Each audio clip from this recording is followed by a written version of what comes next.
It's a great question, and I want to use that analogy I talked about before. I know as an employer that you manage risk in virtually every other aspect of your business.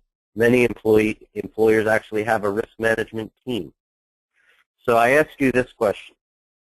If you had a forklift driver that once a month caused this, and it cost you $1,000, or let's just say $500 a month in damage, whether it's breaking your widgets or whether it's just being careless and, banging into a wall and you got to fix it. How many months are going to go by before you discipline that forklift driver?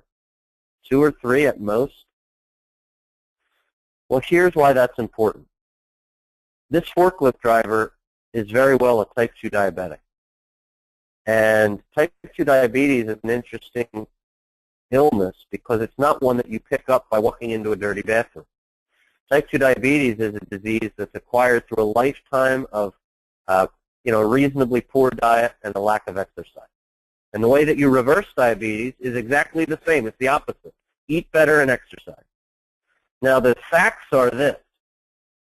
A perfectly compliant type 2 diabetic costs about $4,000 to $5,000 a year to insure. However, a non-compliant type 2 diabetic, someone that doesn't eat well, doesn't watch their exercise, they don't go to preventive screenings, they don't take their drugs when they're supposed to, a guy that doesn't do what he should be doing is going to cost you $8,000 to $10,000 a year in claims. That's $5,000 a year difference between a compliant diabetic and a non-compliant diabetic. On one hand, you would absolutely manage risk if this guy was banging your forklift into your widget. I'm telling you that President Obama says in the Affordable Care Act, you can discipline that guy for not taking care of himself. You're the one footing the bill. Now, if you'd fix the problem here, why not fix the problem on your health care, which is your second or third biggest line item expense? Now, it becomes tricky because I can't tell you that this guy here has type 2 diabetes. I'm not allowed to do that. But the reason you hire a company like WellNet is because on the back end, we are allowed to manage that member. As long as I do not tell you who a member is and what they have wrong with them, there's no issue. And in the Affordable Care Act, President Obama says you can use incentives, you can use penalties, you can use smoker surcharges. There's all kinds of things you can do to better manage risk. And remember, your claims drive everything. So if you're not doing something about risk management when you're self-insured, you're leaving money on the table.